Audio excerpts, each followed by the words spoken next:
Other interesting business news, you have Mazda hitting the sales record in 2024.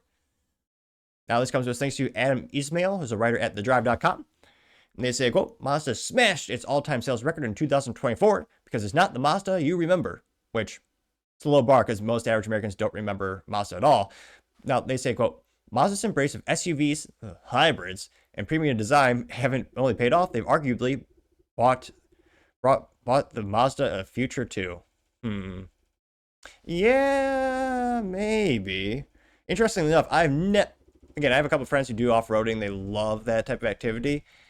I've never, ever heard or seen them talk about Mazda. Range Rover's a huge one. Mostly the ones like from the 2000s era in terms of the ones you see on the road, not the modern pavement queens. But yeah, no one ever mentions Mazda. That is kind of funny. That's the premiere picture they chose for this article. That seems to be a point where they actually are growing. Now they say, quote, when you think of Mazda, what pops into your head? Two-door sports cars like the Miata and RX-7. Weird experience like the RX-8 and MX-30, which, yeah, the cool fun stuff that used to be moderately affordable. The Miata is still affordable. A great sports car, bang for your buck. If you're going to the track, you need a track toy. Got cheap consumables relative to different types of vehicles, brake pads, tires, the stuff that wears out. I mean, that low cost of goods, that low price point makes it a really attractive track toy. And again, you don't need a lot of horsepower, and it's really fun in the corners. So yeah, that's really why, to me, they're so famous. Well, obviously, I love going to the track myself. Now I say, quote, all interesting products in their own right, but these days Mazda's big into SUVs. One, really, of the 12 models the brand offers in the US, SUVs accounts for 8 of them. Jeez Louise. That shift, coupled with this embrace with electrification and successful upmarket pivot, appears to be working out well for the Japanese automaker, especially in the United States, where it smashed its 1986 sales record of 379,833 cars. Wow, really? And they know that all those were rotaries. That's cool. If you're a gearhead, you might know what a rotary engine is. It was promised to be a simpler solution to an internal combustion engine with the pistons going back and forth. Instead, you have a rotary in the shape of a triangle, which, yeah, it is less components and less things that could break, but also the real reason it was killed because the EPA and owners didn't know how to take care of their vehicles. By its very design, it burns oil. So the old rule of thumb on the forums used to say every second time you gas up your Mazda RX-7 or RX-8, you should top off the oil in there because, again, it's literally burning oil to operate. And I mean, probably one of the most cool, unique vehicles, and the only major manufacturer to make do mass production of the rotary engine. I mean, everyone's experimented with it throughout the decades. I mean, Ford did, Chrysler, but really the only company that really put it on the map was Mazda. It's like when I think of Mazda, I think of Miata. And the RX, when I was a kid, I wanted the RX-8. I thought it was a really cool car with the suicide doors and the stick shift that was in the shape of the Wankel, the rotary, which again is the Wankel engine, the designer. So I think of them as like fun, cool sports cars. But I know, these days in America, some of the biggest selling vehicles, I guess partly intended because the size is crossovers and SUVs. Now, they say, quote, it smashed its 1986 record by about 45,000 units in 2024 with a total of 424,382 units sold. That's ridiculously impressive. Now, they say that it's the result of a multifaceted effort, as Mazda CEO in North America operations, Tom Donnelly, recently explained in an interview with U.S. News and World Report. On the marketing side, Mazda's like the CX-50 tap into the outdoorsy vibe, think Subaru, but with a little more high-end. That reframing its worlds away from the company's fun mantra of zoom zoom, which, yeah, they used to make a lot of fun, great track toys. They still do make the Miata.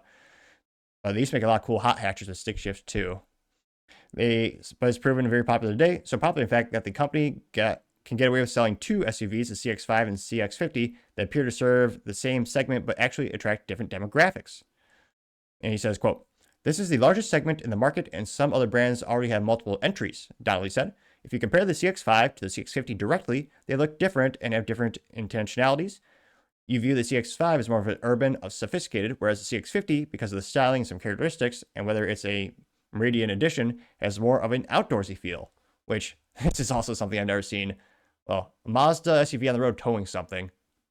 Also, again, anecdotally, I've only seen like 1 or 2 Mazda SUVs. I've seen more heartbreaking that I've only seen 1 Mazda RX-7, because they're the exception to car shows in the past like 5 years. Granted, I know it's an old vehicle, and they imprudently designed it so that the oil filter is under the axle. So you had to remove the axle to change the oil filter, meaning no one actually did it, which is why some of them just didn't make it long term. But nevertheless, there's some pictures of the Mazda SUV towing a cute little trailer there. I would say punching upmarket is risky in its business. You typically sacrifice volume to do so, but customers don't just suddenly wake up the next day and see your brand the way you want them. It's an ongoing process, and through some combination of planning and possibly even luck, like supply chain constraints, normalizing higher prices, coupled with post-COVID overlanding boom, Mazda launched an entire slate of new, attractive SUVs at precisely the moment when the market was prepared to receive them. One that gives me hope, though, that fans of some of the quirkier machines I name-dropped into the intro, is that Donnelly promises that Mazda isn't determined to leave the past behind completely. The exec highlighted the Mazda 3 sedan, nearly 40% year-over-year sales increase amid a struggling category, for starters. And while he didn't reveal anything new when asked if the Miata will be electrified, he did reiterate that the Roadster's position is safe within the brand. Which, yeah, this kind of looks cool. The iconic SP. What is that? I like the gold wing doors. Yeah, I would call them the McLaren doors these days, since it's not the scissor doors, but they also go out as well. Looks kind of interesting. Now they say, quote, it's absolutely, when talking about the Roadster, it says, it's absolutely a halo position for us that goes beyond sales contributions. Donnelly said, I believe you have even seen the iconic SP, a concept car from 2023.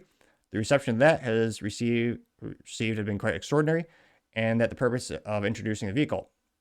He says, I would say stay tuned in terms of future outlooks for Miata, but it's part of the history, our heritage, and our future, which, yeah, you can never get rid of the iconic Mazda Miata. That is, again, I think best bang for your buck in terms of a track toy, and it is just such a blast. Now, he continues saying, quote, as an enthusiast, you can see Mazda's newfound success in two ways. Glass half empty type, when you can see them turn towards outdoorsy SUVs and continue to lack of a rotary on sale at the last chapter of a long departure from Mazda's individual identity. But to the glass half full person, the Miata is Mazda's Porsche 911, and all the SUVs around it protect it so long as they keep selling. True. Plus, the economy has made plenty of noise about assembling a task force of engineers specifically to bring the rotary back in a big way in a fun car. Congrats, Mazda, you've earned this. I can't wait to see how you celebrate. Which, yeah, it has been very impressive to see them grow the past couple of years. I mean, traditionally speaking, they're kind of, I don't want to say the redheaded stepchild of the automotive community, but, and not to be pejorative, but they really don't make a lot of headlines. They make great vehicles, but it's always been that if it's not a track friend, like a friend who has a track toy, it's usually that funny, quirky friend who has like the other Mazda vehicle in the garage. And you really don't hear a lot about them. I mean, when you think of Japanese automobiles, you think Toyota, who again is also the largest automotive manufacturer on the planet.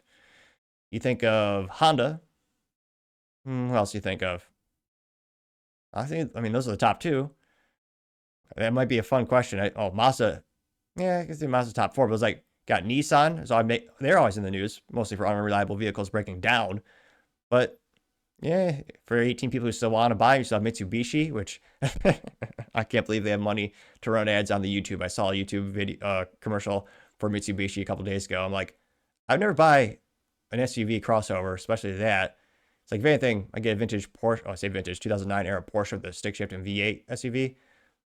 I think there's only 10 of them left. But it's like, yeah, of all the commercials you show me, this is it. This terrible. You do not know your audience. You're supposed to be a smart tech company, YouTube. But let me know in the comments. Do you know anyone who's buying Mazda Miata these days, or Mazda in general? And I mean, how many years do you think they could ever overtake Honda in terms of market share? I mean, obviously Toyota is, comically far away from pretty much any other Japanese auto manufacturer in terms of market share and revenue. So that's kind of I don't think that's any way possible for Mazda to do that.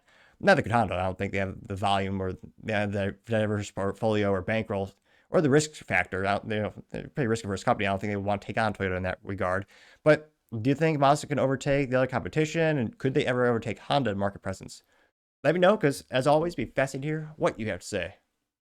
Thank you, everyone, for taking the time to tune in today. Again, try to get to 5,000 subscribers by the end of the month. So if you can click that button, I greatly appreciate it. Also, give me a thumbs up, thumbs down, or a comment. It's a great way to give me some additional feedback, letting me know how I can make the show better and better.